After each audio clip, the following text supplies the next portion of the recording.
talking about what happened to the Israelites. Just to give you a background, I think na-share na rin ni Pastor Jeff ito last week. Yung nangyari po sa Israelites, na pumunta si Moses dun sa Egypt, and he was trying to convince the Israelites na, tara na, let's move out, and we will go to the promised land. And they were not actually believing Moses. They don't believe Moses. And sabi niya, baka guni-guni mo lang yan. Ano lang yan. Sarili mo lang paniniwala yan. But, here comes Moses with God with him, na nagpadala ng plague sa Egypt, nagpadala ng maraming mga miracles din si God for the Israelites. And here, nakakalungkot lang ang mga Israelites, they don't still, na-experience mo na yung miracle ni God, but still, there are still doubts. But here, sabi po ni Moses, ito po yung actually yung cure for our discouragement. For the discouragement that we are experiencing. Ito po yung sabi po ni Moses nung una. And Moses said to the people, what does it say? Fear not. Fear not. The first thing na naramdaman po ng mga Israelites is what? Fear. Do you know na kapag naunahan ka ng takot, minsan may mga bagay na hindi ka na magawa. Right? Paano kung tinamaan na ako ng takot dito, then hindi na ako nag-speak sa inyo. Right? Some of us, we experience fear. Diba yung Israelites, they saw with their eyes physically, and they were terrified, and they were so afraid. They were so afraid. Ano po sabi dun sa verse 10? When Pharaoh drew near, okay, so yung Israelites, natapos na ilabas na sila ni Moses sa Egypt, and they're actually encamped dun na po malapit na po sila dun sa sa dagat. Okay? Patawid na po sila dun sa promised land. Here they are, they were encamped, and then yung mga Egyptians, nagbago po isip nila. Nagbago isip nila, wait lang, pinalabas natin yung mga slaves natin. Mali yung natin, naging plano natin, balikan natin sila. So ito na po ang nangyari sa kanila, no? Basta yung Egyptians, and they were actually going to chase yung mga Israelites. And here they are. When Pharaoh drew near, papalapit na po si Pharaoh, the people of Israel lifted their eyes, and behold, the Egyptians were marching after them. Nakita po nila physically. And they feared greatly. Ito po yung naramdaman nila. Sino po sa iyo dito?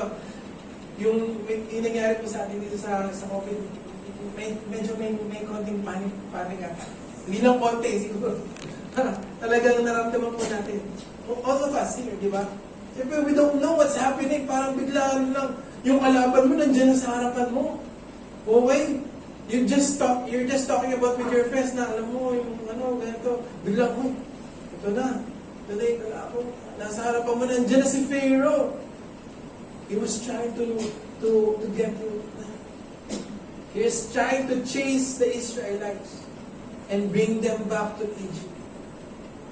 You know, yung sometimes our past tries to bring us back to dun sa kung nasaan tayo dati. Alam nyo, ganun yung ng enemy sa atin eh.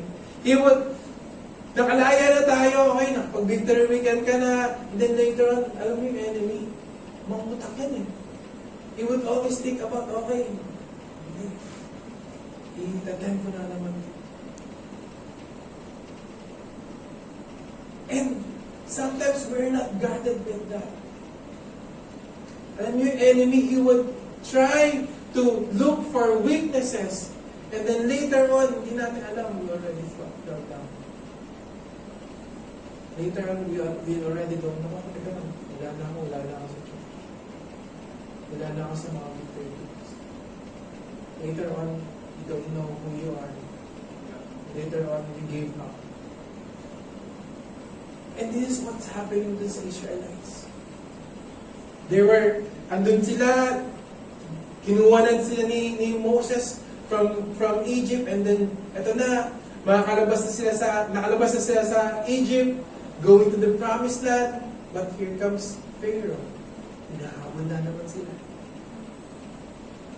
And Pharaoh, alam mo yung inisip ni Pharaoh? Ipapalik lang sila sa Egypt.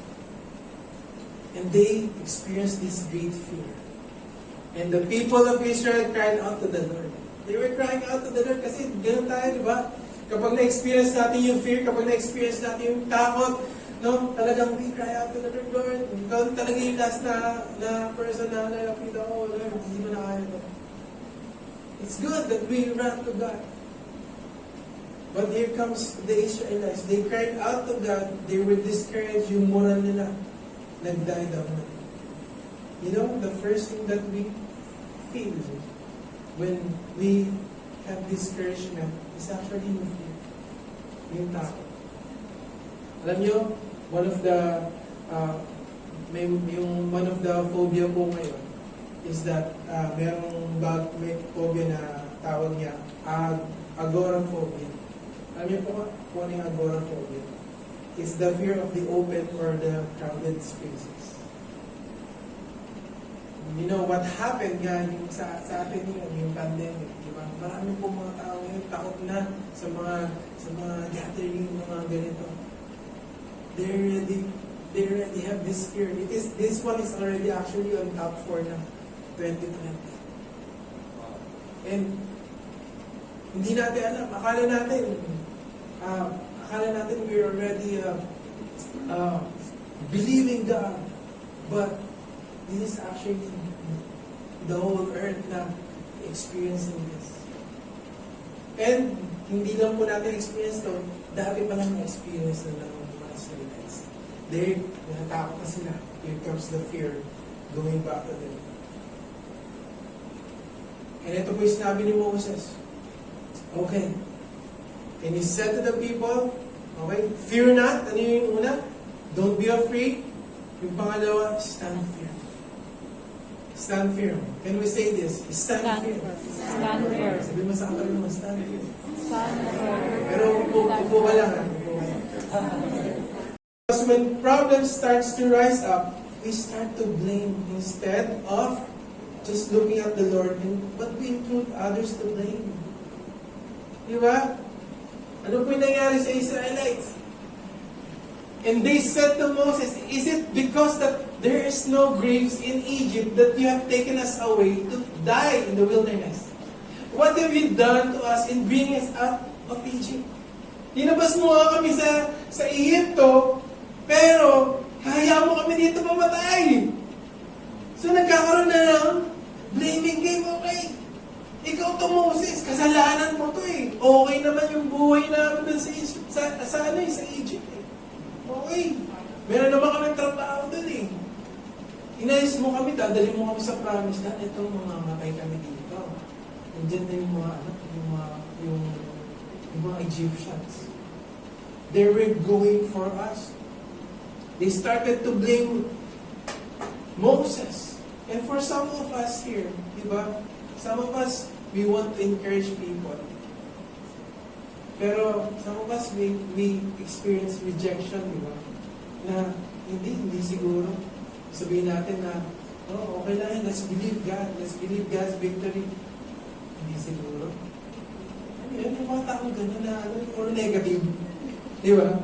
Parang lahat na sabihin mo, hindi, maniwala tayo kay God. Kaya natin to. This will pass. Okay? This too shall pass. Kung may mga tao na hindi siguro. Mga negative, di ba? It will start, when we have that mindset, we start to blame people. We start to blame all of the different sectors of our world. Right? We start to blame yung nangyari, yung circumstances. And here's what happened to Israelites. No? They still, ginawa nila, diname nila si Moses. So sabi nila, this is not this what we said to you in Egypt. Sinasabi nila sa kay Moses. Diba sinabi nga namin ito sa'yo, na nandun ka sa Egypt, you're trying to get us off sa Egypt, and now, ito yung mangyayari sa amin. Alam mo yun? This is the mindset of, you just go with the flow. Right? When we go with the flow, parang sinasabi natin, okay naman kami. Nanggulo mo pa, Moses. Okay na ako dito sa buhay ko eh. Ginulo mo pa ako eh. And here comes Moses. Nakakalungkot lang. They experienced the miracle of God. But here they are, still doubting and doubting and doubting. They still doubt. We all experience this. Diba? Na-experience naman natin si God eh. Nagkaroon na ng miracle sa buhay natin. But Lord, bakit meron pang mga doubts? Bakit pa may mga maliit na mga doubts sa buhay ko? Alam mo, when we talk about standing firm, we talk about foundation. Yesterday, we were talking about that. About the foundation, about the Leaning Tower of Pisa. Na kapag yung Leaning Tower of Pisa, okay, it has a bad foundation. Kaya iba yung pagkatayo niya. Okay? Kung ganun po tayo as Christians, no, wala tayong good foundation, we will be like that. That's why we're building up strong foundations. Strong foundations. Yun po kinakailangan po natin. That's why we have discipleship. That's why we have victory groups na patuloy po na magre-remind sa atin. We need to pray. We need to read the Bible. Amen. We need to encourage one another. That's why even Moses would tell them, yung mga Israelites, do not be afraid. Stand firm. And here's what Paul said. Naalala niyo ito? Sa 1 Timothy 6:12, it says here, fight the good fight of faith. Take hold of the eternal life to which you were called, and about which you made the good confession of the presence of many witnesses. And you guys, we are in a battle. We are in a battle of faith that kapag nag-give up tayo, okay, marami na po enemy. We don't give up on our faith because God is our victory. God is our victory. You know, talking about yung sinasabi ni Moses, the last thing that Moses said, and Moses said to the people, fear not, stand firm, and what is it? And see the salvation of the Lord. Ano po ibig sabihin yan? Be expectant. I mean, being a Christian is first and foremost, siyempre yung relationship natin kay God. Another one is being expectant of what the Lord will do in your life. Ganun po yun eh. Even with this pandemic that is happening in our lives, that is happening in the world, yung mga kaguluhan po, yung mga racism po na nangyayari. These things are just physical. You know what Moses would tell the Israelites? Do not fear. Stand firm. Be expectant. Eh, bakit be expectant with what's happening? You know, Moses, he experienced the Lord. He experienced the Lord to the point na, okay, actually, he doesn't even have a purpose, but the Lord gave him a purpose. That is Moses. He experienced the Lord, and he actually know how to lead the Israelites. He led the Israelites. You know, being a Christian, we need to be expectant. The church, all of us. Alam niyo po, this time is really a time for us to rise up. That many of dun sa po sa social media, marami po lumalabas, puro issue, kaya marami po issue. But what the Lord wants us is for the church to rise up and to stand firm. Do not be afraid, be expectant. Tell people that you will experience breakthrough. Tell others that you will experience healing. Be expectant. Ganun po yung mindset po ng isang Christian. Ganun po yung mindset ng isang Kristiyano po. You're really expectant, even what's happening, even dun po sa mga nakikita po natin, okay, physically, parang nagkakagulo na talaga ang mundo. But, do you know, do you believe that God will do something? Amen. God will do something. God will do something in what's happening with the world. Even dun sa believe that God will bring us into victory. Amen? Amen. Amen. Let's give God a praise.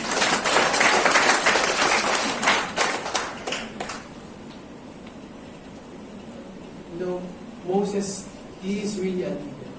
When you talk about leadership, it's really about speaking life to your family. Speaking life to our government. Even, nagkakagulo na sa atin sa Pilipinas ngayon, di ba? Why not speak rants dun sa wag na tayo sabi ng mga reklamo natin. Why not just pray for them? Why not just pray for our government? Why not just speak life to them? Yun po yung inaantay sa atin ng Lord eh. Inaantay ng Lord sa atin na just to speak it out. And it will really happen. To be expected that the Lord will do something. Death and life are in the power of the tongue. Sabi po yun sa Proverbs. And whatever we say with our words, it will really happen. It will make or break a person. But our words is very powerful. Let's take note of that. Now, to continue, what happened to Moses? Ito po sabi niya, the Lord said to Moses, "Why do you cry to me? Tell the people of Israel to go forward. Forward! Okay, dito. Okay, move forward. You know, when you see Moses, okay, he was a great leader, but here you will look at Moses' humanity. Si Moses po, he was a strong leader. He was a leader that na dinala niya yung mga Israelites, but here comes Moses crying out to God. Umiiyak siya. At sabi ni Lord, Moses, bakit umiiyak sa harapan ko? You know what? When we experience problems, when we experience difficulties in our life, what we need to do is just being vulnerable to God. Just being vulnerable to God, Lord, and here is the Lord would bring instruction naman kay Moses. So ito yung nangyari. The Lord will, alam na natin kung ano nangyari, di ba? Inaas ni Moses yung yung staff niya, and then nahati yung tubig, yung dagat. And we all know that it happened na nakalakad yung mga Israelites between dun sa dagat, and at the end of it, inasa naman ni Moses yung staff niya, at dun kinain ng dagat yung mga Egyptian. You know what I liked about this story is that here in verse 29, but the people of Israel walked on dry ground. How many of you would believe that? Amen. How many of you would believe that? Binuka ni Lord yung waters, syempre pasa iyon. Okay? But the people of Israel would walk on dry ground. That is a miracle. Yeah. Alam nyo, when you walk dun sa purpose ni God, it is actually dry ground. Ang dry ground po hindi ka madadapa. Ang dry ground po hindi ka madudulas. Okay? Ang dry ground po talaga mapupunta ka dun sa path ng papunta po sa promise po ng Panginoon.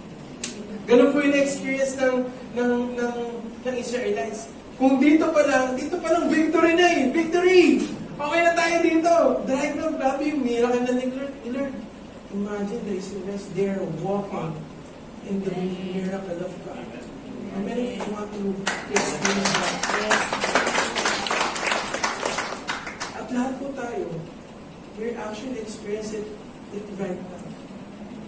If you will know, all of the world is panicking. And every nation, Macau, is where we have a service. Lahat po na po ng buong mundo po, talagang nag-stop na po yung ang pag-church. Pero po tayo, grabe po si God. Yes. Grabe si God. How many appreciate this? Amen. No, we can believe God. We can share our victories here. Lahat po tayo, we're already blessed with this. And just like yung Israelites, they were walking dun sa dry ground and experiencing God's victory. And thus, sabi po dito, the Lord saved Israel that day from the hand of the Egyptians. And Israel saw the Egyptians dead on the seashore. So ayan po, they experienced the miracle. And Israel saw the great power of the Lord. And the Lord used against the Egyptians, so the people feared the Lord. And they believed in the Lord and in His servant Moses. Alam niyo po, God is really our victory. Amen. Yung mga Israelites, they didn't do anything to fight the battle against the Egyptians. They are just there. They're not afraid. They stood firm and they expected that God will do something. And for some of us here, we're experiencing this, we're almost giving up. Some of us here, we're experiencing this pandemic and then talagang, Lord, ano na gagawin ko? Wala na akong trabaho. I've been here for many months. I'm not working. Anong gagawin ko? I'm expecting nothing. The fear of the unknown. But all of us here would experience that. But the choice is yours to believe God. But the question is, would you believe God today? Would you believe God for you to experience God's victory? Would you believe God today? God is our victory. And I will almost end. Okay bro, kuha mo na yun. Okay, in verse 14,